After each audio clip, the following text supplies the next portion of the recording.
Hello प्यारे बच्चों, कैसे हो आप सभी। आशा करता हूँ आप सभी स्वस्थ होंगे। आज हम पढ़ने वाले कक्षा 10 की गणित अध्याय 1 उसकी यूक्लिड विभाजन प्रमेय का। बच्चों, अध्याय 1 वास्तविक संख्या हमने पहले वाले वीडियो में हमने पढ़ लिया है। अब पढ़ेंगे यूक्लिड विभाजन प्रमेय का। बच्चों, प्रमेय का मतलब ये होता है जो कथन दिए हुए होते हैं वो हमेशा सत्य होते हैं, उसको कहते हैं प्रमेय का। ठीक है बच्चों, प्रमेय।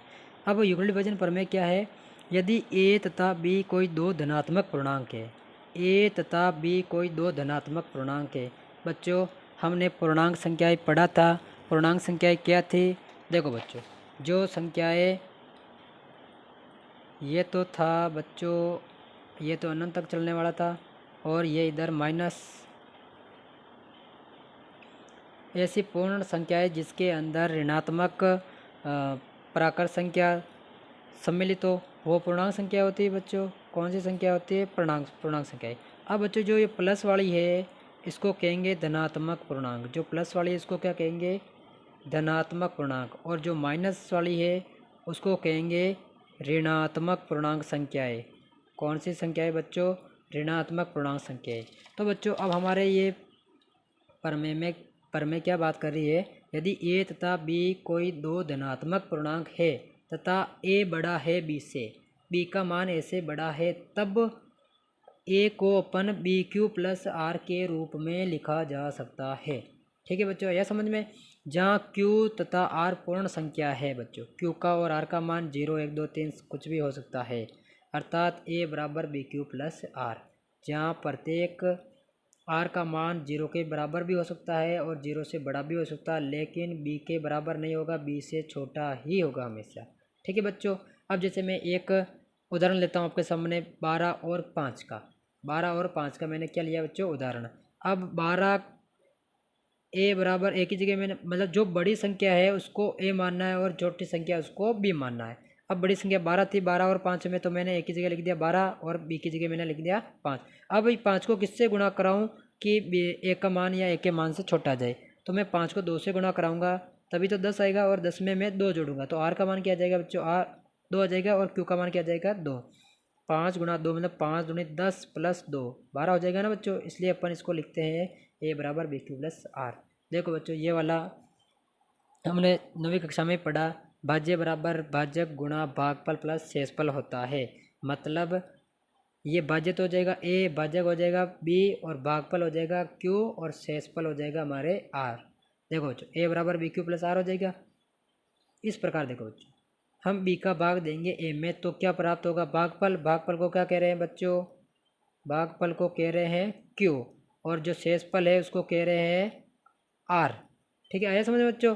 ये तो हो जाएगा भाज्य। ए क्या हो जाएगा बच्चों? भाज्य। और बी क्या हो जाएगा? भाजक। भाज्य का भाग देंगे भाज्य में तब हमें क्या प्राप्त होगा? भागफल और शेषफल। अब बच्चों, यूक्लिड विभाजन प्रमेय का अनुप्रयोग, मतलब ये यूक्लिड विभाजन प्रमेय कहाँ काम आने वाली बच्चों? तो पहला नंबर पे है महत्तम समापवर्तन ज्ञात करने, मतलब में से एचसीएफ ज्ञात करने के लिए यूक्लिड विभाजन प्रमेय का प्रयोग करेंगे। और दूसरा है भाई किसी भी पूर्णांक को बी क्यू प्लस आर के रूप में प्रदर्शित करने के लिए काम में आएगी। ठीक है बच्चों, अब आगे चलते हैं। यूक्लिड विभाजन एल्गोरिथम द्वारा एचसीएफ ज्ञात करने की विधि को हम अब उदाहरणों से समझेंगे। ठीक है बच्चों, ये दो संख्या का एचसीएफ ज्ञात करना। उदाहरण एक है बच्चों 4052 और 12576 का एचसीएफ यूक्लिड विभाजन एल्गोरिथम का प्रयोग करके ज्ञात कीजिए। अब बच्चों, यहाँ पे एक एल्गोरिथम शब्द जुड़ा है। एल्गोरिथम का मतलब होता है बच्चों ऐसी विधि जिसको बार बार प्रयोग किया जाता है, ऐसी विधि जिसका बार बार प्रयोग किया जाता है। अब यहाँ पे ये विधि है यूक्लिड विभाजन एल्गोरिथम, मतलब यूक्लिड विभाजन प्रमेय का बार बार प्रयोग करके हमें एचसीएफ ज्ञात करना है। तो सबसे पहले बच्चों देखो हल।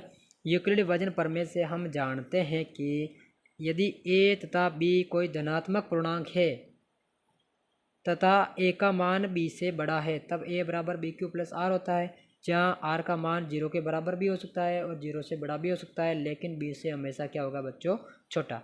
अब देखो बच्चों, चरण 1 कैसे करना है बच्चों? इसमें मानना है ए का मान और बी का मान मानना है। अब बच्चों, ए का मान क्या मानो? जो इसके अंदर दे रखा जो सबसे बड़ी संख्या है उसको ए मानना है और छोटी वाली संख्या को बी मानना है। सबसे बड़ी संख्या ए को क्या माना हमने? 12576, बी को माना 4052। फिर बच्चों अतः यूक्लिड विभाजन प्रमेय से, यूक्लिड विभाजन प्रमेय क्या होती है, ए बराबर बी क्यू प्लस आर। अब ए की जगह हमने मान लिया था 12,576, तो यहाँ पे ए की जगह लिख दो 12,576, बी का मान जा 4,052, तो मैंने बी की जगह लिख लिया 4,052। बीच में चिन्ह गुणा का, क्यू की जगह क्या आएगा बच्चों, अब ये 3 कैसे आएगा और ये आर कैसे आएगा जो बताता हूँ, ठीक है बच्चों। क्या बी का भाग देंगे ए में, बी का भाग देंगे ए में, बी क्या है 4,052, 4,052 का भाग देंगे 12,576 में, 4,052 का भाग देंगे 12,576 में। कितनी बार जाएगा बच्चों, अब 4,052 का पहाड़ा हमें आता है क्या, नहीं आता ना, तो बच्चों लगभग इसको मैं 9 से गुणा करा के देखता हूँ। भाग बच्चों पहाड़ा नहीं आता कोई बात नहीं, भाग गुणा करके देख लो, 9 दूनी 18 हासिल की 1, 9 पंजो 45, 45 एक 46 का 6 हासिल की 4, 9 का भाग 0 में कितने बार 0 बार जाएगा, और ये 4, 9 चौक 36, बच्चों बहुत ज़्यादा हो गया।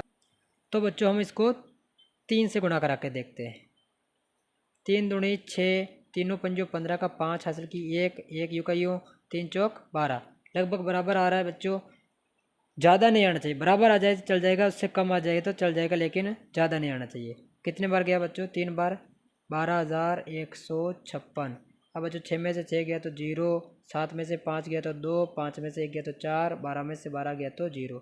बच्चों जो शेष फल आया वो हमारे आर का मान है, और जो भाग फल आया वो हमारे किसका मान है, क्यू का मान है। तो बच्चों इसलिए हमने यहाँ पे क्यू की जगह क्या लिखा 3, और भाग फल सॉरी शेष फल आया वहाँ पे हमने लिखा 420।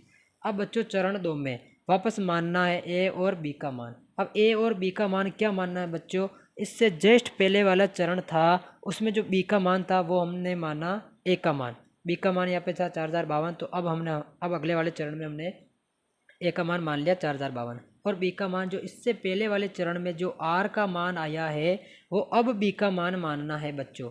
अब देखो बच्चों वापस वो कहो अतः यूक्लिड विभाजन प्रमेय से ए बराबर बी क्यू प्लस आर, ए की जगह हमने लिख दिया 4,052 बराबर बी की जगह हम 420 गुणा क्यू, क्यू का मान क्या आएगा बच्चों 9 आएगा, प्लस आर का मान आएगा 272। अब बच्चों ये कैसे आएगा वापस बता रहा हूँ, बी का भाग देंगे क्यू में ए में, बी क्या है 420 और ए क्या है 4,052, ए है 4,052 और बी है 420, बी का भाग देंगे 4,052 में। तो बच्चों मैं इसको 9 से गुणा करा के देखता हूँ, 0 हो जाएगा बच्चों, 9 दूनी 18, 9 हासिल की 1, 9 चौक 36 और 1 37, लगभग बच्चों इससे लगभग इसके आसपास ही आ रहा है। अगर 10 बार देंगे ज़्यादा हो जाएगा बच्चों, कितने बार जाएगा 9 बार, क्या आ रहा है 3780। अब बच्चों 2 में से 0 गया तो 2, 15 में से 8 गया तो 7, यहाँ पे बचा 9, 9 में से 7 गया तो 2, यहाँ पे बचा 3, 3 में से 0 गया तो 0। बच्चों आर का मान क्या गया 272, और ये जो भागफल आया वो क्यू। अब देखो बच्चों मैंने क्यू की जगह क्या लिख रखा 9, और भागफल की जगह आर की जगह मैंने लिख रखा है शेषफल की जगह 272।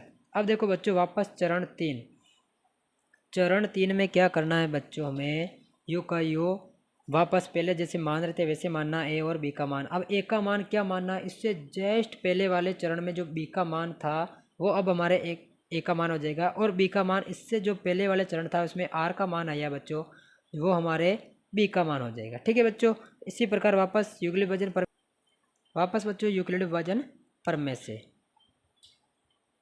यूक्लिड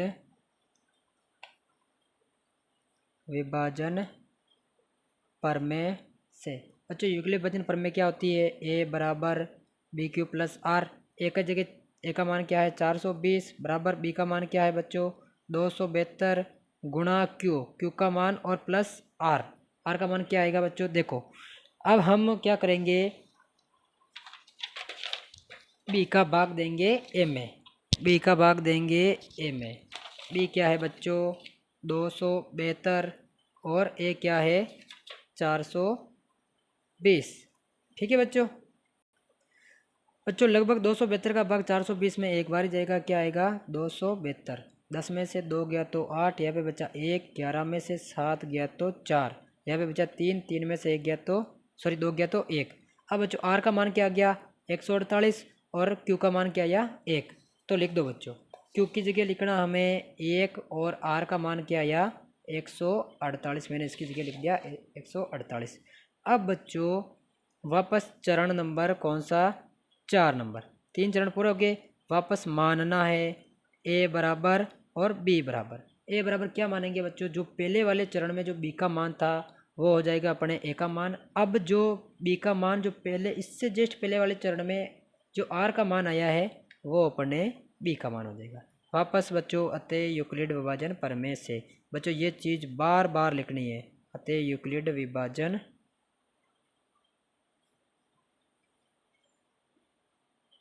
प्रमेय से। यूक्लिड विभाजन प्रमेय क्या होती है बच्चों, ए बराबर बी क्यू प्लस आर। ए की जगह 272 बराबर बी की जगह 148 गुणा क्यू। क्यू की जगह क्या आएगा बच्चों, अभी निकालेंगे। आर की जगह क्या आएगा, अभी निकाल। कैसे निकालेंगे बच्चों, बी का भाग देंगे एम में। बी क्या है 148, 148 का भाग देंगे 272 में। 148 का भाग देंगे बच्चों 272 में। देखो बच्चों कितनी बार जाएगा, लगभग एक बार जाएगा। 12 में से 8 गए तो 4, यहाँ पे बचा 6, 6 में से 4 गया तो 2, यहाँ बचा 1, 1 में से गया तो 0। तो बच्चों आर का मान क्या आ गया 24 और क्यू का मान क्या आया 1। क्यू का मान आया 1 और आर का मान आया 24। अब बच्चों अभी तक आर का मान 0 नहीं आया। बच्चों कब तक करना है, जब तक आर का मान 0 नहीं आ जावे तब तक करना है, ठीक है बच्चों। अब अगला चरण नंबर 5, फिर वापस इसके अंदर मानना है ए बराबर और बी बराबर। ए बराबर क्या मानेंगे बच्चों, इससे जस्ट पहले वाले चरण में जो बी का मान है वो अब हमारे ए का मान हो जाएगा, और बी का मान जो इससे जस्ट पहले वाले चरण में जो आर का मान आया है वो हमारे बी का मान हो जाएगा। फिर वापस बच्चों अतः यूक्लिड विभाजन प्रमेय से। यूक्लिड विभाजन प्रमेय क्या होती है, ए बराबर बी क्यू प्लस आर। ए का मान क्या है 148, बी का मान क्या है 24 गुणा क्यू प्लस आर। अब जो आर और क्यू का मान तो हमें निकालना है, मतलब बी का भाग देंगे ए में, 24 का भाग देंगे 48 में, 148 में, ठीक है बच्चों। 24 का भाग देंगे 148 में। देखो बच्चों कितनी बार जाएगा, 5 बार देके देखते बच्चों। 24 को 5 से गुणा करा के देख के, अगर बच्चों आपको पढ़ा नहीं आ रहा है तो गुणा करा के देख लेना है। 5 चौक 20 हासिल का 5 चौक 20 हासिल का 2, 5 उन्नीस 10 सर 2 12, 120। अब बच्चों मैं एक बार और ज़्यादा दूंगा तो ज़्यादा हो जाएगा। तो क्यू का कितनी बार जा रहा है, 5 बार, क्या आ रहा है 120। अब बच्चों 8 में से 0 गया तो 8, 4 में से 2 गया तो 2, ठीक है बच्चों। अब जो ये शेष पल आया है ये तो हमारे किस क्या है, ये आर है, और ये क्या है क्यू 5 आया, ठीक है बच्चों। सॉरी बच्चों, अपन इसमें एक बार और 6 का भाग देके देखते हैं। 6 चौक 24 का 4 हासिल का 2, 6 दूनी 12 और 2 14, बच्चों 144 आ रहा है, ठीक है बच्चों। सॉरी उसके लिए अपन ने भाग दिया 6 बार, क्या आया 144। 148 में से 144 किया तो क्या बचा 4। तो बच्चों हमारे पास आर का मान क्या गया 4 और क्यू का मान क्या गया 6। अब क्यू की जगह तो लिख दो 6 और जो शेष पल आया है वो आर की जगह लिख दो, ठीक है बच्चों। अब वापस चरण अगला कब तक करना है, जब तक शेष पल 0 नहीं आ जावे, ठीक है बच्चों। अब वापस ए बराबर और बी बराबर हमें मानना है। ए बराबर क्या मानना है बच्चों, जो हमारे बी का एक जो पहले वाले चरण में बी का मान था, और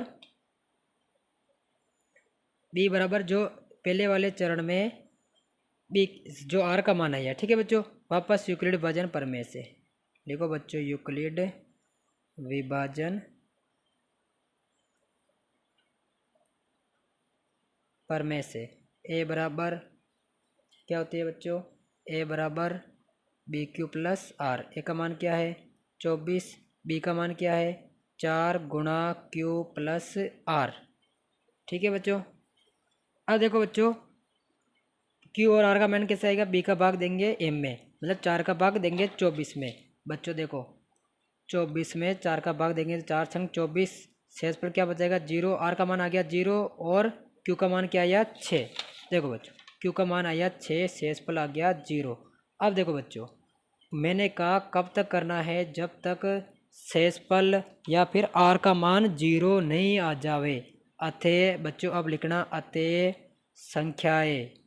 संख्याएं कौन कौन सी थी, 4052 तथा 12,576 का HCF क्या होगा बच्चों? जो 4 होगा। क्या होगा बच्चों? 4। अब बच्चों ये मैंने 4 क्यों लिखा? जो सबसे लास्ट वाले चरण में जो बी का मान होता है, जब आर का मान 0 आ जाए तो उसी चरण में जो बी का मान होता है वो ही अपना आंसर होता है। तो बच्चों HCF क्या हो जाएगा? 4। इसी के साथ अगले वाले उदाहरण की ओर बढ़ते हैं। अगला उदाहरण है बच्चों, दर्शाइए कि प्रत्येक धनात्मक समपूर्णांक 2q के रूप का होता है तथा प्रत्येक धनात्मक विषम पूर्णांक 2q प्लस 1 के रूप का होता है, जहाँ q कोई पूर्णांक है। तो बच्चों हमें बताना है भाई, धनात्मक समपूर्णांक 2q के रूप का होता है और धनात्मक विषम पूर्णांक 2q प्लस 1 के रूप का होता है, और जहाँ q कोई एक पूर्णांक है, दर्शाना है बच्चों। ठीक है, सिद्ध करना है। तो बच्चों सबसे पहले माना ए कोई धनात्मक पूर्णांक है। माना ए कोई धनात्मक पूर्णांक है। देखो बच्चों, हमारे पास यूक्लिड वजन प्रमेय क्या थी? ए बराबर बी क्यू प्लस आर। यहाँ पे क्या आ रहा?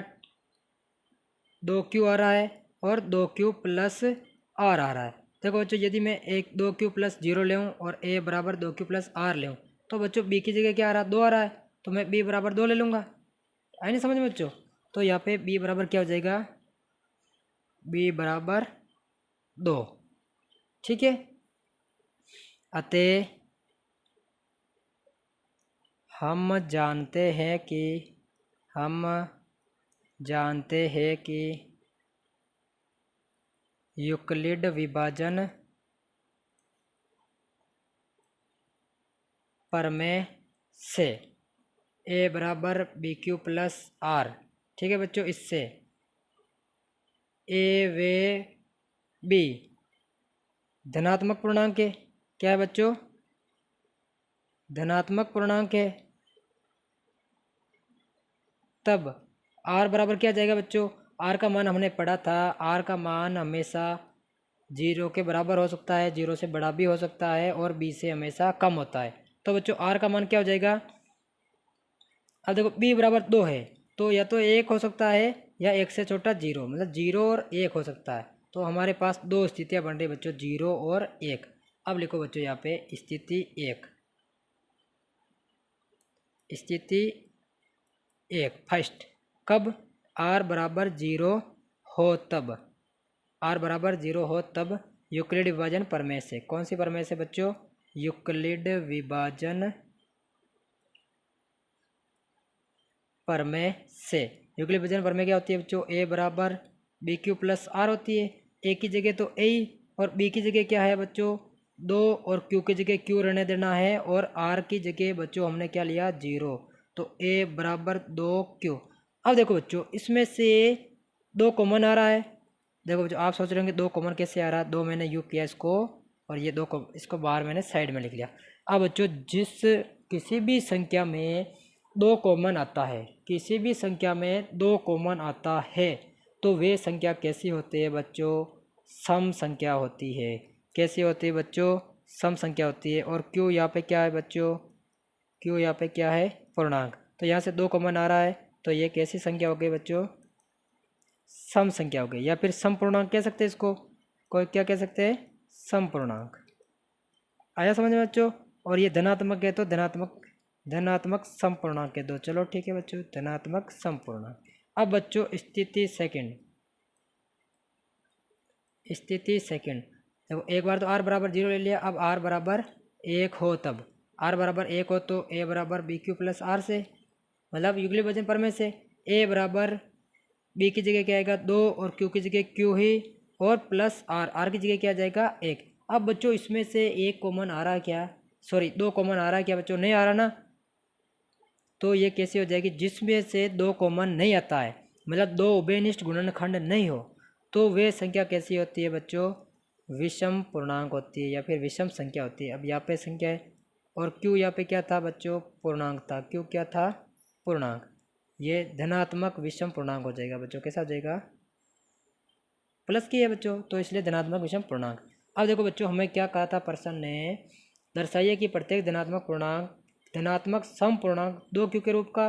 देखो बच्चों, हमने अभी निकाला, ये धनात्मक सम पूर्णांक 2q के रूप का है, और धनात्मक विषम पूर्णांक 2q प्लस 1 के रूप का है। और प्रश्न भी यही कह रहा है बच्चों, इसके रूप का होता कि नहीं होता है सिद्ध करना है। अब लिख दो बच्चों, अतः प्रत्येक धनात्मक समपूर्णांक 2q तथा धनात्मक विषम पूर्णांक 2q+1 के रूप का होता है, के रूप का होता है। ठीक है बच्चों, यही सिद्ध करना था हमें। अब देखो बच्चों अगला वाला उदाहरण। अगला वाला उदाहरण क्या बच्चों, दर्शाइए कि एक धनात्मक विषम पूर्णांक 4q+1 या 4q+3 के रूप का होता है, जहाँ q एक पूर्णांक है। अब देखो बच्चों, यहाँ पे 4q+1 है और 4q+3 है। बच्चों यदि मैं a बराबर मान लेता हूँ इनको, तो b की जगह क्या आ जाएगा, 4 आ जाएगा। आई ना समझ में बच्चों, b बराबर क्या आ जाएगा, 4। अब देखो बच्चों, यहाँ सबसे पहले हल माना, सबसे पहले बच्चों माना a कोई धनात्मक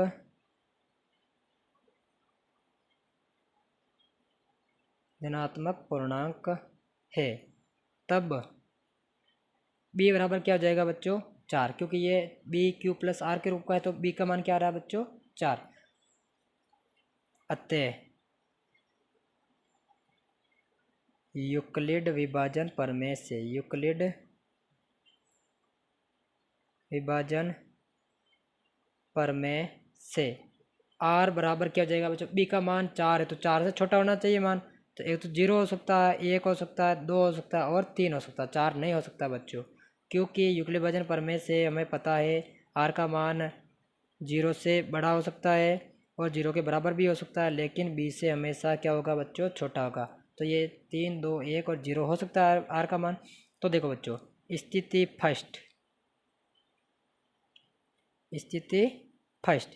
फर्स्ट क्या है, r बराबर 0 हो, r बराबर 0 हो, तो यूक्लिड विभाजन प्रमेय से, कौन से प्रमेय से,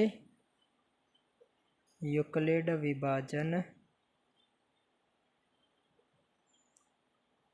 प्रमेय से। तो a बराबर bq+r के रूप की ये होती है यूक्लिड विभाजन प्रमेय। तो a की जगह हमने a माना, बराबर b की जगह क्या है बच्चों, 4q को u का u ही रहने देना है और r की जगह हम क्या ले रहे हैं, 0। अब देखो बच्चों, a बराबर 4q हो जाएगा।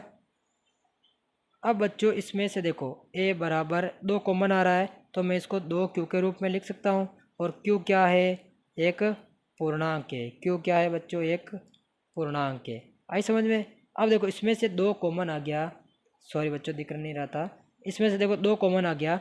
मैंने पहले बोला था जिस भी संख्या में से 2 कॉमन आ जाता है वे कैसी संख्या होती है बच्चों, सम संख्या। कैसी होती है बच्चों, सम संख्या। अब देखो बच्चों स्थिति सेकंड में जब r बराबर 1 हो, तो यूक्लिड विभाजन प्रमेय से, यूक्लिड विभाजन प्रमेय क्या होती है, a बराबर bq+r। तो a की जगह तो a, b की जगह क्या आ जाएगा 4, q की जगह q प्लस r की जगह बच्चों हम क्या ले रहे हैं, 1। आई समझ बच्चों। अब देखो इसमें से 2 कॉमन आ रहा है क्या बच्चों, नहीं आ रहा ना।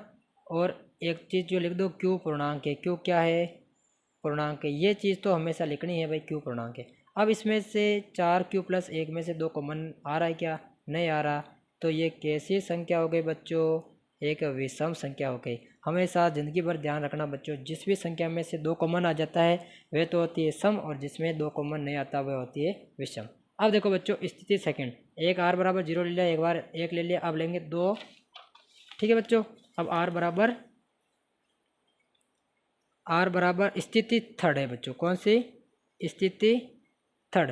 r बराबर 2 हो, क्या हो, r बराबर 2 हो, तो यूक्लिड विभाजन प्रमेय से a बराबर bq+r, a बराबर bq+r, a की जगह a, b की जगह 4, q की जगह q प्लस r की जगह ले रहे हैं बच्चों अपन 2। अब देखो बच्चों यहाँ से 2 कॉमन आ रहा है, यहाँ से भी 2 है, यहाँ पे भी 2 है, तो यहाँ पे क्या बचेगा, 2q बचेगा, प्लस यहाँ पे क्या बचेगा, 1। और q क्या है बच्चों, एक पूर्णांक है। अब बच्चों मैंने बोला था जिस भी संख्या में से 2 कॉमन आ जाता है वो कैसी संख्या होती है? सम संख्या। कैसी संख्या होती है बच्चों? सम संख्या। आई समझ में बच्चों? अब देखो बच्चों, अब स्थिति 4 या फोर्थ, जब r बराबर 3 हो तो a बराबर बी क्यू प्लस आर से, मतलब यूक्लिड वजन प्रमेय से। a की जगह तो a बराबर b की जगह क्या आ जाएगा 4, और q की जगह q प्लस r की जगह क्या आ जाएगा 3, और q क्या है बच्चों?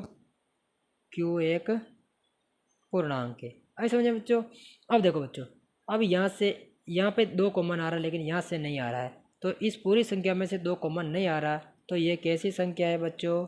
विषम संख्या। कैसी संख्या है बच्चों? विषम संख्या। तो देखो बच्चों, हमारे को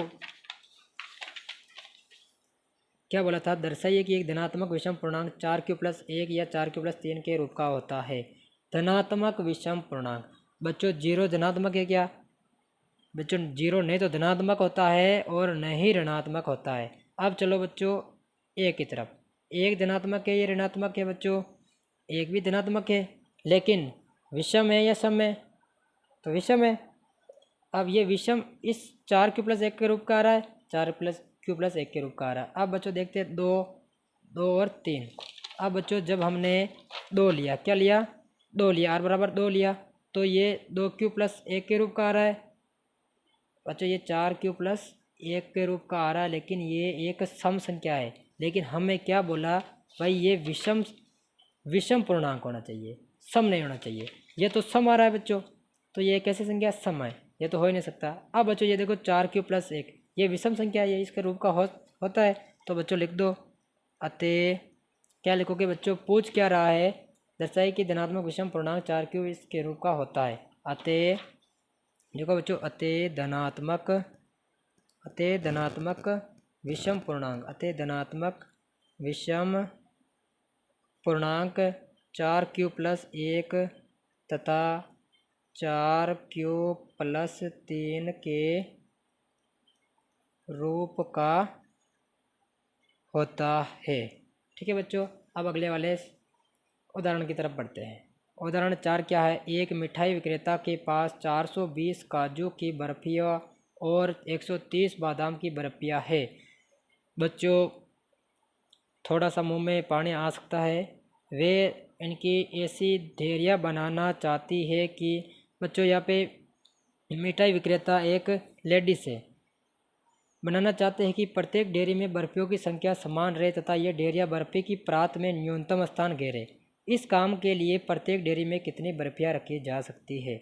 बच्चों देखो हल के अंदर ये क्या कह रही है, जैसे कोई एक परात है, इसके अंदर वो डेयरी एक तो मान लो बर्फी की बना रही है और एक काजू की बना रही है। मान लो ये 420 तो है बर्फी, 420 तो काजू की बर्फियाँ है और 130 बादाम की है। ठीक है बच्चों, अब ये कम में, तो हमारे को दोनों बराबर होने चाहिए। दोनों किसके होने चाहिए? डेरिया बराबर होने चाहिए। भले 1-1 बनाओ, चाहे भले 10-10 बनाओ, लेकिन बराबर बराबर होने चाहिए सारे। तो अब बच्चों वे बड़ी से बड़ी संख्या ज्ञात करनी है, तो क्या करेंगे? अपन HCF ज्ञात करेंगे। देखो बच्चों, प्रत्येक डेयरी में, हल के अंदर लिखो प्रत्येक डेयरी में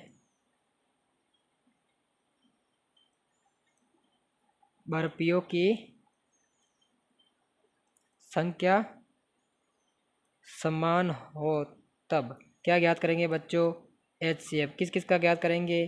420 और 130 का। बच्चों वो यूक्लिड वजन प्रमेय से। कौन से प्रमेय से?